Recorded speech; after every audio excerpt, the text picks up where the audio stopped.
to The Lock Shop with Nielson and Hustler.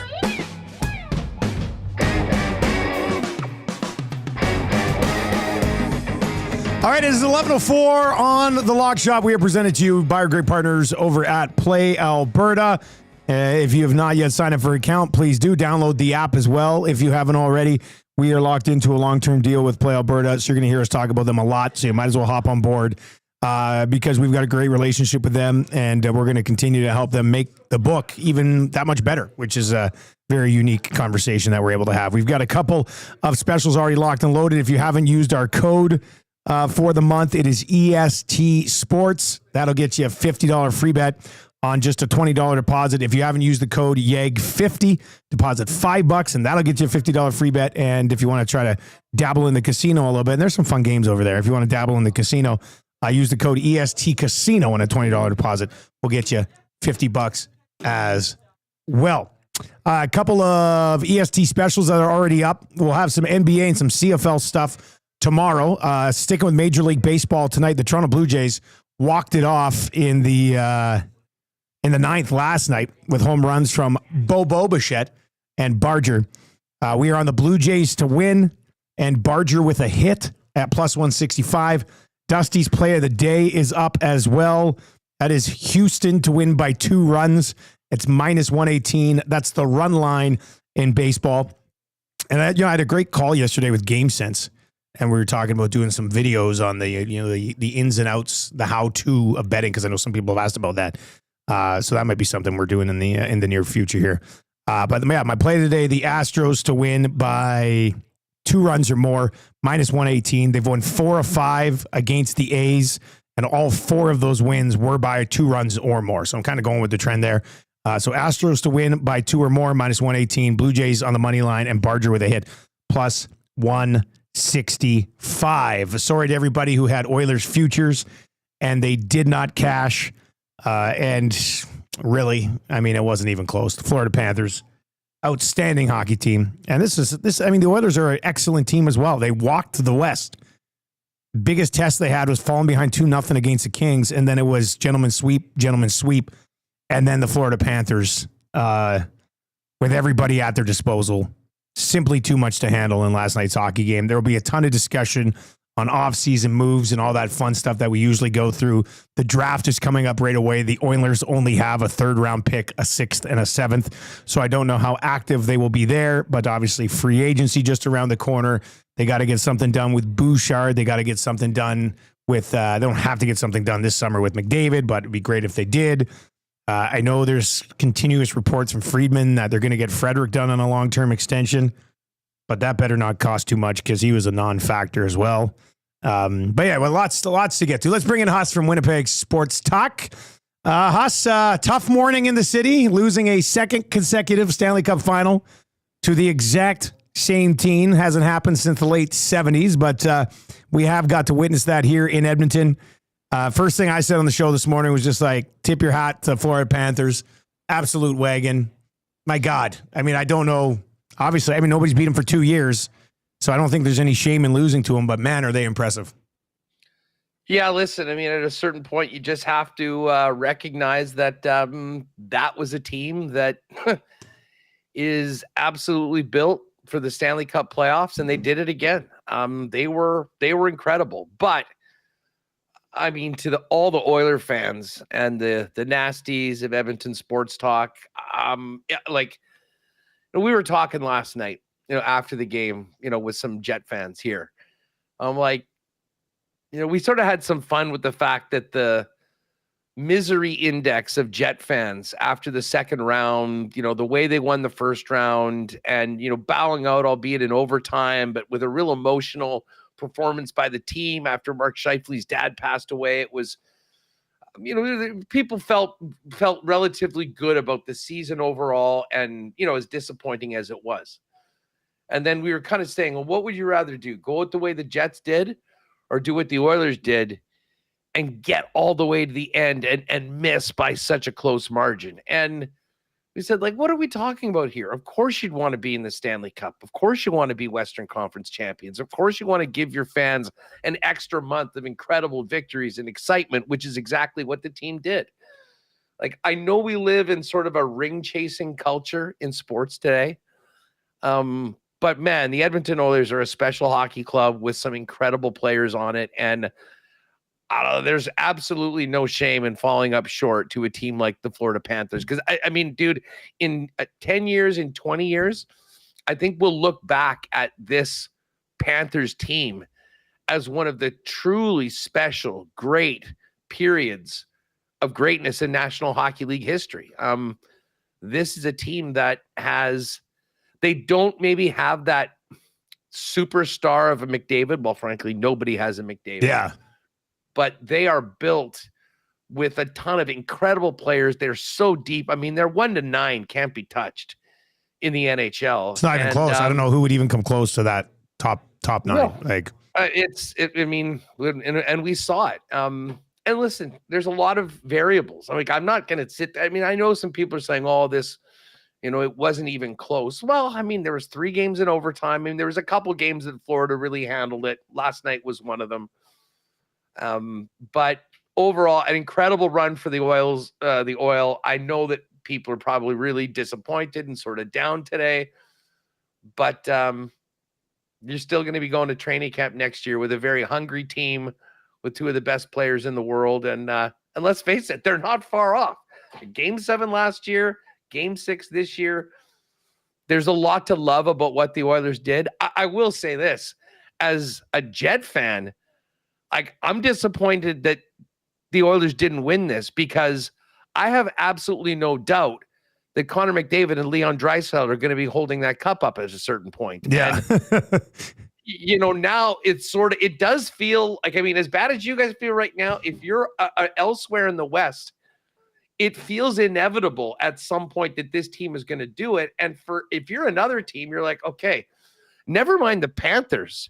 How the hell do we get to the cup final with what the Oilers have done and what they've learned in the playoffs the last few years? I mean, this isn't going to make the Oilers anything but a tougher out and a more determined and focused team to get those extra couple of wins. And listen, what Florida's done going back to the cup 3 straight years is truly incredible. Winning it back-to-back against McDavid and Draisaitl puts them in a pantheon of some of those special teams in a long time. So the day after always sucks.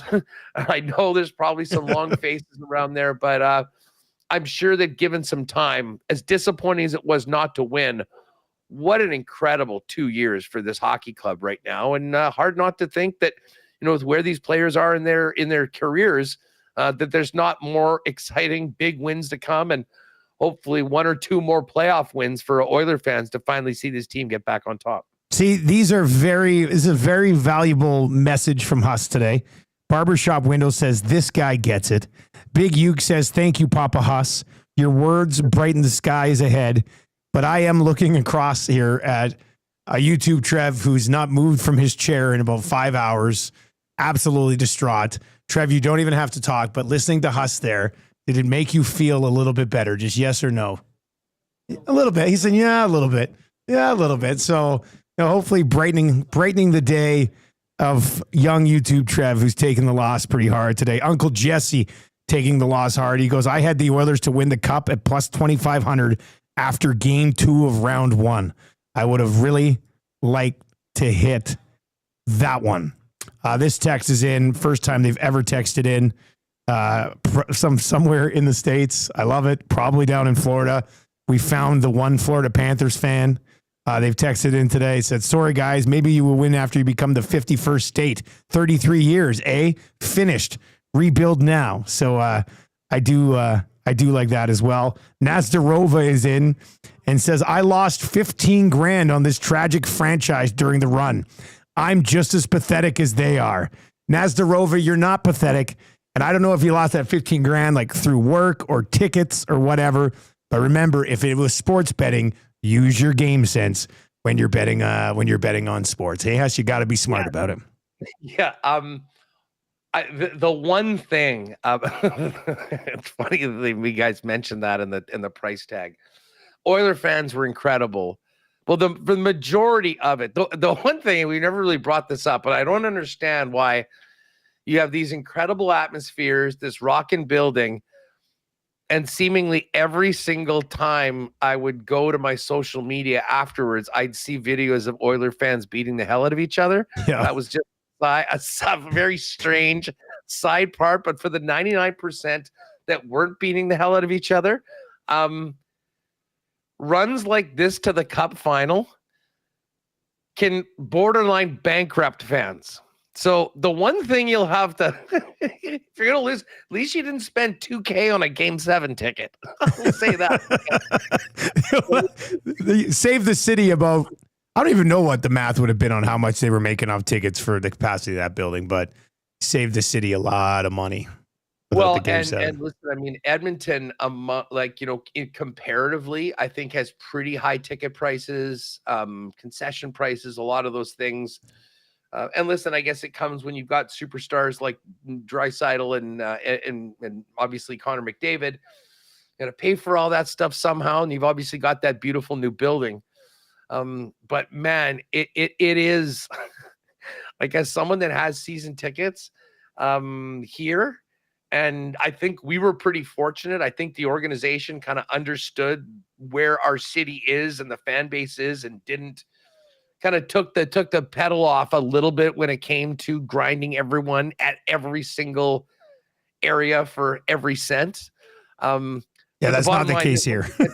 Well, and listen, once you get to the Cup final, I mean, the NHL is really, I mean, that's an NHL production. They are the ones setting the prices, and it can really be it can really be tough. But I'll tell you what, I mean, the run the team had, the wins, the comeback against LA in the fashion that they did, the way they handled the Vegas Golden Knights, the Dallas Stars. I mean, it was an incredible run, and you do have to feel like this is real close. And hey, let me ask you this, because I mean, it doesn't seem like there's a lot of worry from talking to you and other people in Edmonton about any of the future of McDavid or anything like that. And I don't think there should be. I was really interested in what he had to say after the game last year. And, you know, we all remember how things went last year, being down 3-0, win, and then just not being able to get it done in game number 7.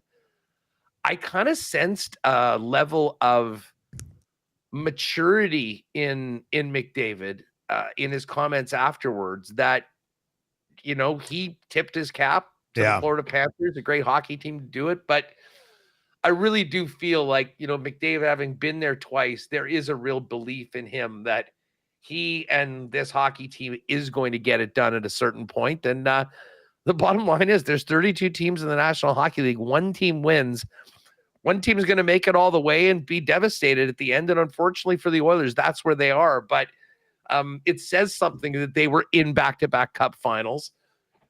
You got to give credit to the Florida Panthers, but you know, I think you learn some things about what you have in that locker room, and you're going to make some changes. How different do you think this team will look next year?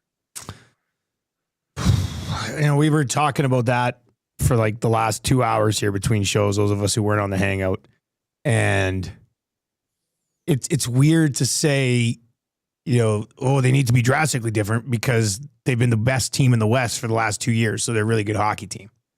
But it's also a team that hasn't got it done. If they have to run into Florida again, like, how are you supposed to get over that hurdle? The entire bottom 6 in the Cup final was absolutely useless. There probably needs to be an upgrade or an attempted upgrade between the pipes. Not that, you know, I mean, in Game 7 last year and Game 6 this year, McDavid and Draisaitl did nothing. So it's not like they scored 5 goals and lost 7-5 in the clinching game because of Stuart Skinner. But, you know, I think there's, you know, if you can find an upgrade, there have to be that. If you can move Evander Kane, I'd move off of that. I think they'll be able to move Arvidsson. Henrique has another year left, has a no movement clause, so I'm not sure about that. Jeff Skinner will certainly be gone. So there are some guys that, you know, I like Podkolzin as a fourth liner. I don't mind Kapanen as a fourth liner. Hyman will be healthy next year. So, you know, you're looking at probably a one top 6 forward, one bottom 6 forward, I'm not 100% sure what's going to happen on the blue line because a bunch of those guys are under contract. I know everybody's like, especially if you're going to pay Bouchard. And Rashad was on our show this morning saying that he thinks the Oilers will be happy if Bouchard comes in at less than 11. And I don't know as an organization if you can pay Bouchard and Darnell Nurse combined $20 million. So yeah, you can go, okay, well then you got to free up Nurse's money, but Nurse has a no movement clause as well. Like he gets to dictate anything that happens there. So I do think there should be more changes than there are going to be. But at the same time, I go, wow, they were pretty close. Like maybe if they just focus their cap space on a goalie and try to run it back a little bit, does that help? But then you look in this final, and Florida's forward depth was so overwhelming that the Oilers simply didn't have an answer, Huss. So a really, really good team, second best team in the league 2 years in a row, but I still think there's a lot of room for a different type of look, I guess. Yeah, it's tough to take too much, although, it's the championship series. That is what you play for. That is what determines who gets the Stanley Cup. So I guess you maybe do need to put a lot more into that. It's just amazing the way the Panthers played that, so many of the guys that actually had been part of the story on a real positive note, that the Oilers weren't just a two-man team throughout the playoffs, sort of went away because those guys weren't really able to make things happen and be very impactful in the Cup final for the most part. And listen, to your point, I know people always want to lean on the goalie first, and it was a bizarre run. When two different goalies both have 7 wins, hadn't happened since 83, 84 in a playoff run. But like, you got to score, and fairly or unfairly, like it would have been, they got that one goal. It would have been nice to get something from Henrique or Kane or one of those guys. But if you're playing the Edmonton Oilers, you look at that lineup, you're like, all right, we need to figure out how to not get killed by 97 and 29. And if you can do that, you probably got a pretty good chance at winning. I thought they came out well last night, though. That was the thing, man. Like I was watching the game, and I really liked their start, and they had some chances. And then, like, after one round through the lines, Knobloch put 97 and 29 together, and Ekholm threw that grenade to Bouchard and ended up in the back of the net. And I was just like, wait a second. Like, you just had McDavid and Draisaitl together on the ice with Perry, with Ekholm and Bouchard, your number one pair, and Reinhart scored an unassisted goal. Like, that just can't happen. That was a disastrous moment for a team that I thought had the momentum in the hockey game up until that point. What is Ekholm hurt? Ekholm probably shouldn't have been playing. Like, I think he was doing the whole hockey guy, I'm tough. I don't think he'll be on skates for months. No, so, I agree with you. Because he is such a horse and a warrior, and it didn't look anything like him. Listen, with these tough decisions they have to make as far as the squad goes. The 2 goals that killed them, that gave the Panthers the lead. And again, credit to them for being the most freaking opportunistic team and killing you on the mistakes that you make. That was the most bizarre. Like the first goal was it Ekholm giving it to Bouchard? He basically like hit him in the gut with the play. It wasn't good. Like I couldn't tell whether it was a pass or a clear or what. But for that to end up in the back of the net was really tough.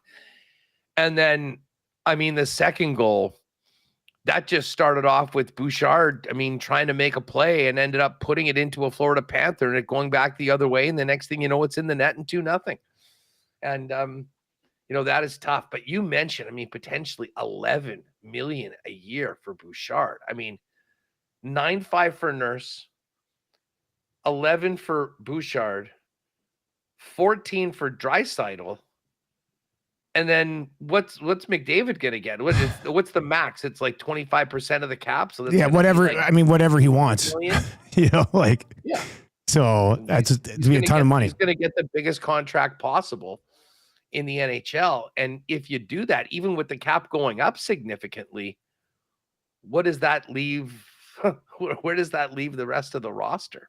especially when you don't really have any young players coming in on ELCs, or at least seemingly like ready to go and kind of pop in. There'll be a lot of players that'll want to play in Edmonton. There's no doubt about it. I mean, to play with those guys, especially feeling how close they are, but they're going to have to get away from $3 million contracts for Jeff Skinner's and $4 million for Victor Arvidsson's, and get more into the $800K, $1 million, $1.2 million guys that can hopefully show up and deliver as much, if not more, than those guys that they spent some pretty good money on in the offseason last year. It's going to be fascinating times here in the offseason. They're going to have to get extremely creative. 780-21 RFA this offseason. Bouchard? Yeah. Yeah, right now. Yeah. So we'll with arbitration. Oh boy, good question. I should know that. I knew that. Well, he's old enough, I'm pretty sure, because he signed an ELC and then a shorter deal. Yeah. So it should be. Somebody will confirm here right away for sure. I'm like 99% sure. I just didn't want to be wrong on it, but I think he would have that situation. I mean, we'll see. We're gonna get into. We got the oil stream coming up. We'll continue this roster construction as well. Duck Dad makes a good point. I mean, that McDavid contract is not a next season cap hit, not a factor. Yeah, it's agreed.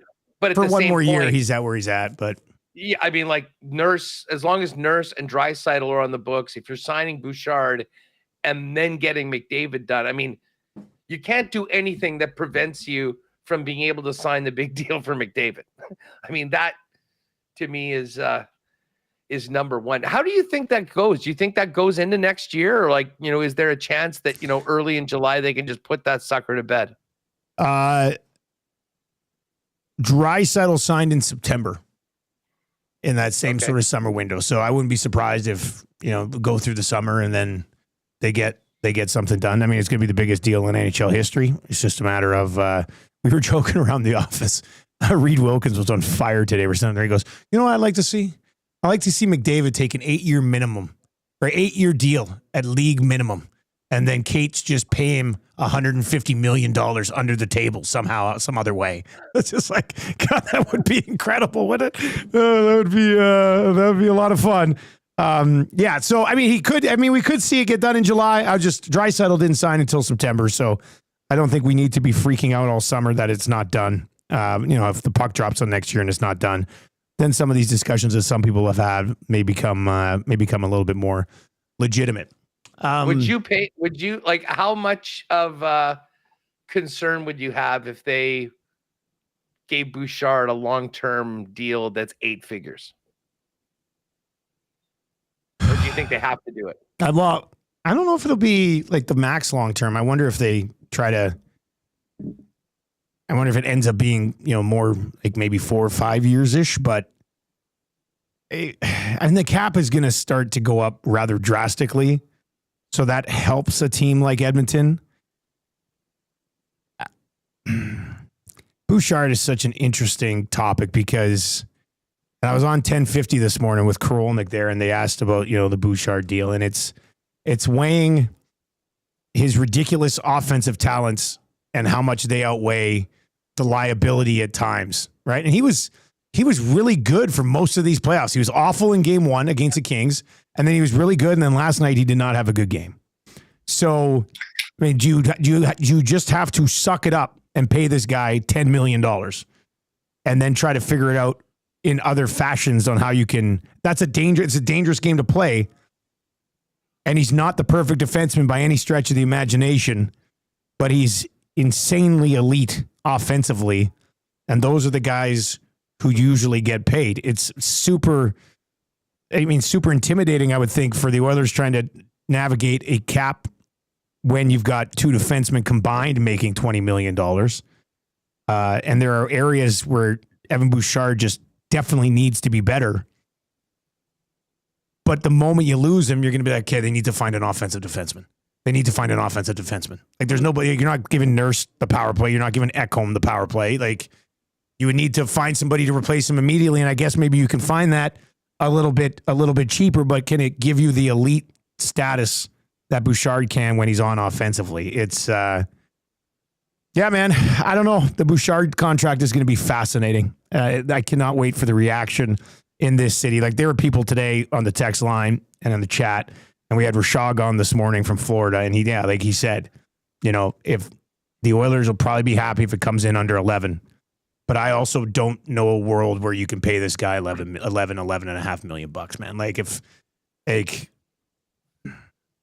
To me, he's like, because of his sporadic but extremely impactful errors or lack of effort at times, I'd like to give that guy like $8.5 million on an 8-year deal. And we're paying you for your offense. That's what you get. If you were sound two-way, you get your 11 million bucks, but that's just not how the market's going to dictate it. So the reaction to Bouchard, who's already a bit of a lightning rod at times in this market, if he's making $10.5 million and he gives up on a back check after he gets caught up the ice or something, it's going to be a disaster for the guy. So yeah, it's almost a lose-lose, to be honest with you, but I think you need him. I think you need him offensively. I'm looking at the Panthers. I mean, let's think about their defense pairings. Gustav Forsling, who's an absolute stud, but just an all-around guy. I mean, not super elite offensively, but does everything great. And Aaron Ekblad, who is probably going to be going to unrestricted free agency because, of course, they've got Seth Jones on that second pair. Now, both Ekblad and Jones were playing on their power play. I mean, I think that I would put, Bouchard offensively ahead of both of those guys. Yep. But on the other side of things, like the actual part, the first part of the defenseman, the defending, I think there's big question marks whether he can be that guy that's you're going to run out for 25 minutes a night, which is basically what you're expecting when you pay a guy that much. Yeah, it's I don't know, that's like the McDavid thing. I just assume will get done, and you pay Connor McDavid what he wants, and you hope that maybe it's a little bit less than the max because he wants to have another guy or two around here or something. But the Bouchard one, as much as the Nurse one has looked detrimental to this team, especially the last couple of years on the cap, like that's the conversation that's going to have to be had with Bouchard as well. So on the Panthers quickly, there's two topics I want to get to on the Panthers. And we had Wyshynski on today. We had Button on today as well. And we were just discussing, because Bill Zito said, I'm going to try to keep all three of those guys, Ekblad, Bennett, Marchand. They've got $19 million in cap space. I mean, do you think there's a path here to getting those guys done? Like, can you go to Sam Bennett and say, hey, we can give you an 8th year. We'll give you $9 million. You can stay down here with us. We've got an absolute contender locked in here for quite a few years. Ekblad, you try to run him back to close to the same that he's got, but give him a little bit more term. And then you find a way to maybe convince Marchand. Like, it seems highly unlikely to me, but I'm also like, good organizations find a way to do things that we didn't expect them to do. So I'm not completely writing off the possibility of that happening. Listen, okay, to the first part, I mean, if the Panthers offered Bennett 9 by 8, I think he signs it immediately. Like, I don't think he wants to go anywhere, but I think he realizes that this is his opportunity. He's the Conn Smythe Trophy winner. He's never going to have a better chance. There's probably $10 million out there for you. There might be, but again, you're playing in Florida. I know people talking about the tax stuff. To me, I don't think it's a big deal, but there's a little bit more there for the guy at the end. And that's when it does matter. When you're signing as a UFA, he'll get trade protection and he'll have a chance to be, a part of a team that'll maybe three-peat next year. So I think that gets it done. Ekblad, at this point in his career, I'm really not sure that they offer him what he can get on the open market. Like I'm just trying to pull up his contract. He was 7'5" for the last 7 years. 7'5", and he is how old now? 29. Oh, geez, he's only 20, and he was great during the finals as well. Like, yeah. You know, that's going to be another one of those questions. Like, there's a team, 29-year-old right shot defenseman, 6'4", 220, 2 cup rings. I mean, there's a team out there that'll give him 10 mil. I'm telling you right now. So, I mean, do you take less to stay there? I guess maybe. And then there's the Marchand. And from everything that I've heard from Marchand, like, he's in a little bit of a different situation than a lot of other players. Because he, of course, has basically been one of the best value deals in the National Hockey League for almost his entire career. I mean, he's finishing up that 8-year deal that was paying him $6.125. And coming off the playoffs, he has a chance to, ironically, from like probably through age 40, make more money than he ever made in his entire NHL career. So if a team out there is willing to give Brad Marchand 8 or 8.5 and a 4-year deal, now that he's won this cup, I would think that he probably takes that. And I don't think there's any way the Florida Panthers can offer that. The hope for Florida keeping that gang together as that guys like Marchand loved it there so much. Obviously, you're on the high from winning the cup. Maybe they do think, well, there are things more important than getting the extra $1 or $2 million per year. But again, it's hard to walk away from $7 or $8 million. So I would say the most. Well, here's the question. Who's the most likely of those three? Who would you be most confident to say is going to be a Panther next year? It's a very difficult question because I think Bennett, the money for Bennett out there is going to be such that. That is a great question, man. Before I thought it was Marchand and Bennett and Ekblad would be gone, but I mean, like, is he overshadowed a little bit by some of the other guys and what his team did for sure? But man, this was a guy that was a first overall pick, 29 years old, absolute horse, played incredible through the playoffs. So you know what I would probably do? Let's say if you've got your 19 mil and you can only keep 2 of them. I just try to spend it on Bennett and Ekblad. Nothing against Marchand, but he's 37 years old. You know, you got these other 2 guys. If keeping Brad Marchand stops you from keeping both Sam Bennett and Aaron Ekblad, I don't know why you would do that. You know, yeah. So, I mean, we'll see what they're able to. So somebody said one of these guys was chanting 8 more years at the at some party this morning. I don't know if that was Ekblad or Bennett, but if somebody can, was it Bennett? Okay, so Bennett was chanting 8 more years. So you're in a moment. He's probably drunk, but chanting it, or I thought it was Kachuk that was chanting it at him. Well, was he chanting it at him, at Bennett? Okay. I mean, keep in mind they're completely trashed at the elbow room. So I don't know how much we can put into that, but you know, listen, Bill Zito and the Panthers are in a really envious situation of everybody else. It's a great place to play. They are the standard right now for winning in the National Hockey League. They'll have no problem filling holes in the bottom of their roster for league minimum contracts like Nate Schmidt signed after he was bought out by Winnipeg. And they're just going to need to figure it out. I mean, the money that Sam Bennett is going to make, is it going to be beyond what his numbers would indicate? Absolutely.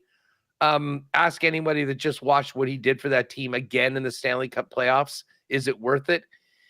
Absolutely it is. But I think you make a great point. Like, we romanticize Brad Marchand because, well, first of all, of how good he was this year, what he's done over his career.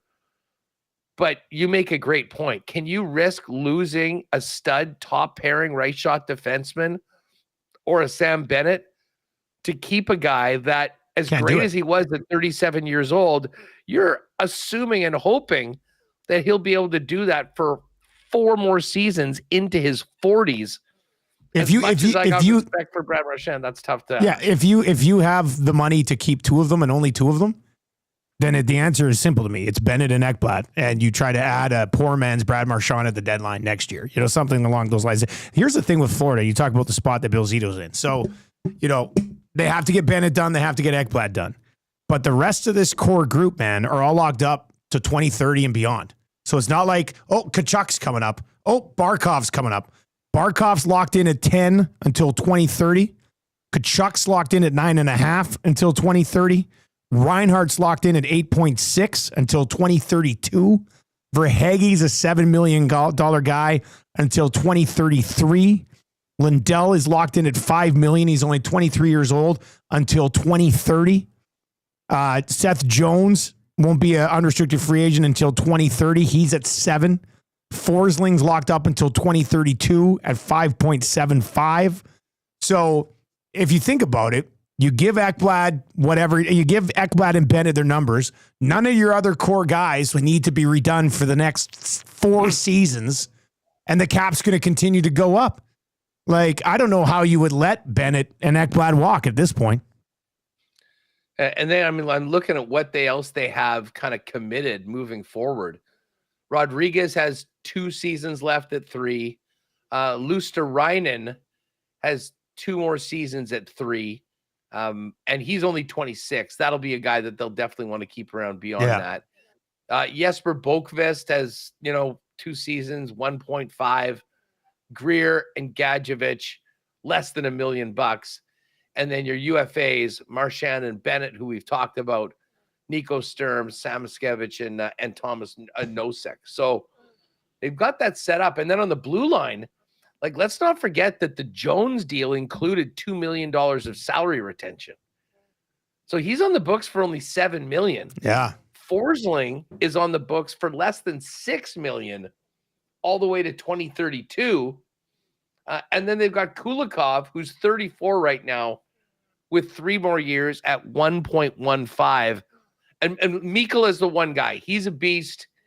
He's got 1 more year at 2.5. That's going to be the deal that they're going to need to do. But yeah, that could be one that you have to sacrifice or get done. But let's see how much the cap goes up over the next. Well, especially if they get this business done right now, which we're going to have to. I mean, they'll at least have salary certainty on everybody, whoever it is that they sign of these 3 guys. Yeah. And then it's pretty clear moving forward. And listen, I could totally see Nate Schmidt after winning. I mean, he's such a great vibes guy. They won with him. Say, yeah, no problem. I'll come back for another $1 million. Or I made $850 last year. Give me a bump up to $1.1 million.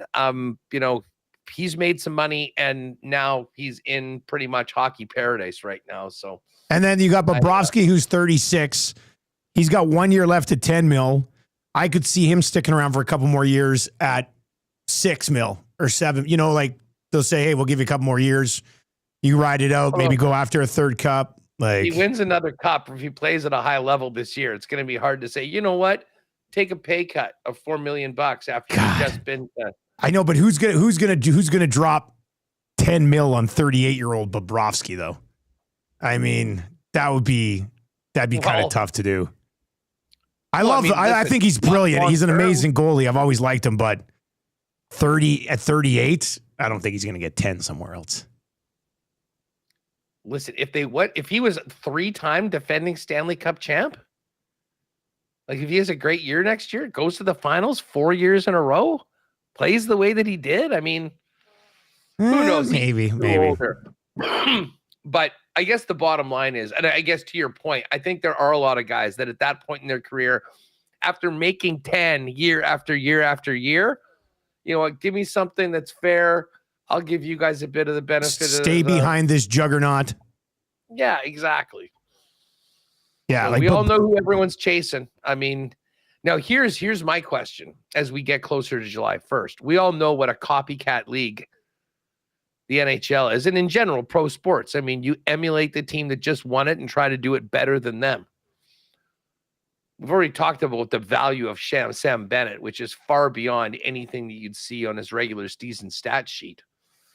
What do you think the Panthers' success does to demand for players that might not be the biggest scorers, but play with that edge that you could at least see having guys stand up to the likes of the Florida Panthers in the scenarios that we just saw Edmonton in. Could be a bit of a bump on those guys. Yeah. Yeah, I would think so. Like for teams, especially teams that are kind of close to maybe taking out Florida next year, in the East, I could see them going after some of those guys a little bit more than maybe the last few years. I think that's an interesting point. I think, I just keep thinking, like, what's the real value right now in the National Hockey League of a guy like Tom Wilson? A guy that can score. Oh, man. And fight, intimidate. Like, to me, you need a few Wilsons if you want to go into the alley with the Florida Panthers. Florida dragged 4 teams in and nobody walked out. And, I mean, obviously with where Washington's at in the season that they had last year, they're not looking to move Wilson, and that will not be that's not happening. And to be honest, that contract that he signed is probably one of the better in the National Hockey League at 6.5 a year with what he brings to the table. But to me, I think teams are going to be taking chances on guys with more physicality and more edge and trying to put them into situations where they can get more out of them offensively. See if they can kind of keep their heads above water in the regular season and then unleash them in the playoffs, because it ain't getting any easier to beat the Florida Panthers. And the one thing that you can't allow your team to be done is just ran over. And I mean, the Oilers didn't get run over by Florida at times, maybe. At times they did. Think of what they did. They took care of Tampa, a hell of a hockey team, very quickly. I mean, the number that they did on the Hurricanes was, I mean, frankly, maybe the biggest surprise of the whole playoffs is the Leafs found a way to win 3 games against the Florida Panthers. Yeah, I know. I said this morning, I was just like, maybe the Leafs are better than I gave them credit for. So that's something to build on. What about this, Huss? I think Kachuk said it last night. Back-to-back cups, 3 straight cup finals. We've got to be a dynasty now. That's what he said. Where do you come out on the whole dynasty take on this Florida Panthers team? Listen, I mean, I guess there's an argument. It depends on what the definition of dynasty is, but if they aren't one, they're pretty damn close. Like in modern salary cap era National Hockey League, to win it back to back, to be there 3 times. I have to go back. Who's the last team that was in 3 straight cup finals? Like that's, I think going back. Geez, that's a good question. Let me bring up the list of. I mean, even the teams like Jersey in the 90s, I don't think they did. Detroit, Chicago was Chicago Detroit. Lost it. I for some reason I think Detroit off the top of my head, but let me take a peek here. Well, look at that Detroit Pittsburgh back to back, where each team won one. Detroit. Maybe one of those teams got in on the other side, on either side of it. Detroit, not there, not where I thought. Geez, I don't know. I feel like so Detroit beat Philly, they beat Washington. It was Dallas before Colorado, or Colorado before Dallas after. I mean, is the answer to this question the Oilers in 83, 84, 85, a loss and then 2 wins? I think it might be. I think it might. Yeah, I didn't think I'd have to go back that far, but I think that might be the case. So if that's the case, I think we almost have to say yes.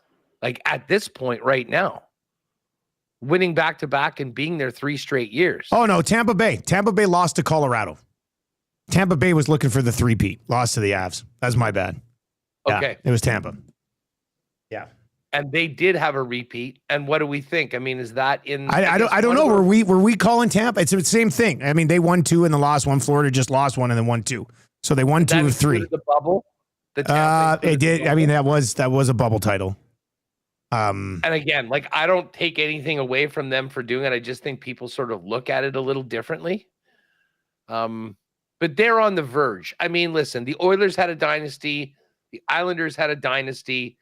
And those are dynasties that involve 4 cups. So listen, I'm not going to put them there yet, but if we're talking that there's tiers, that next tier the Florida Panthers are in right now. And to be honest, it's even more special and impressive when you think about who they beat and their path to getting these championships. And a big part of that is beating an Oiler team that I think everyone feels is absolutely capable of winning the whole thing. But they just ran into a buzzsaw of a team in the Panthers that, will continue to be the team everyone's chasing as we go into next season. Yeah, it's interesting because you can look at it and dial it back to some of these other dynasties back when the league was smaller and there was no salary cap, right? Like a modern day salary cap dynasty, winning 2 and going to 3, it's going to be really tough to top that for anybody. And they might. I could see Florida. We just laid out what they've got. If they keep Bennett and Ekblad, they basically run this. They can run this roster back for 3, 4, 5 more years. It's not crazy to think that they win 3 of 5 and go to 4 and 5 or something along those lines, right? No. So, I mean, I think they very much have the potential to be a dynasty, which would be pretty damn impressive. 780-218-9999, 780-218-9999 is where you can chime in. We're going to have to let Huss go here right away as well, but lots of good reaction today on the Lock Shop to I thought a really good conversation around both of these teams in this Stanley Cup final. Huss, as a viewer in a different market, was it an entertaining Stanley Cup final for you? I mean, there were some great games in this thing, but a couple blowouts as well. I thought that we were on the verge of the greatest final that we've ever seen in our lifetimes, to be honest, after the first couple games. Those games in Edmonton were... Those first 2 games were incredible, man. They were wild. And then, I mean, the comeback in game 4 to make it 2-2. I mean, listen, game 5 and 6 were a little underwhelming, and credit to the Panthers. I mean, they sort of took it, and I mean, those games didn't really resemble how close and tightly fought those ones earlier in the series were. So overall, I mean, and listen, I was pulling for Edmonton. It was frustrating to see what happened. I think everybody wanted a 7th game and we didn't get it. But overall, I mean, everyone was talking. But you think about just what social media was like of non-hockey fans talking about the Cup final. Overall, these playoffs have been one of the greatest playoffs. I know it doesn't feel that way in Edmonton today, but really one of the greatest playoffs we've seen, like right from the first round out. And I think about starting off with that Jets Blues series, which was absolutely amazing. You had some, the comeback of the Oilers in round 1 against the Kings. The win against Vegas the way they did. There was so much great hockey. But again, we're almost in July, so it is time to officially begin the off season, and it is going to be an interesting and fun few weeks with a lot of intrigue on the teams that we cover, and really every team, including the Stanley Cup champs, as far as who they're going to be able to bring back. What's coming up on WST today, buddy? Oh, what's coming up? Well, I mean, just a lot of wrap of the season. Naruki's going to come by. Ken Weeb's going to stop in. We're going to actually talk to one of the new stars of the Sea Bears who got it going today, and we will dive in to the Travelers Championship when we hit the lines later on. Just on the way out, I do have a bet on Keegan Bradley. Oh, yeah, that's right. Yeah. I got Bradley, and I got him at 40-1. I'm not sure whether I'm personally moving lines, but it immediately went from 40 to 33. I don't mind that 33, and I think that group of players, Russell Henley, Sam Burns, I don't know what to expect from Burns after the emotional toll that Oakmont would have taken on him. But Oberg, I think he had a little bit of extra rest. I think he might have some pop going into this one. And the other guy I'm looking at is Anders Schauffele, who's had some success before. Again, you want to bet Scotty Scheffler at plus 280 or whatever the number is, go for it.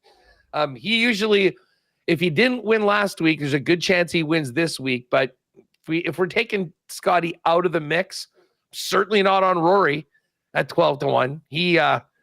I don't know where his head's at right now. That's another conversation we'll have once we get out of this hockey focus. But Ludwig and Keegan right now. I like Keegan for the Travelers. So we'll hit that and get back at it tomorrow. We'll have to make some CFL picks tomorrow for week 3. CFL picks tomorrow on the Lock Shop. Very much looking forward to that. You have a good show, Huss.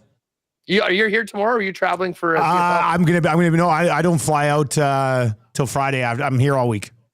So perfect. By the way, shout out to Canada smashing Honduras last night in the Gold Cup. It was one nice thing that happened overall, and they've got 2 other matches coming up in the Gold Cup. I was just looking; they'll be huge favorites, but a great start for the men's national team. I'm on Canada Gold Cup futures, by the way, and just on the way out, Duck Dad was giving me a hard time. I did not cash that Brad Marchand top goals ticket in advance. It was a future bet. We love futures, and we've been talking about it all along.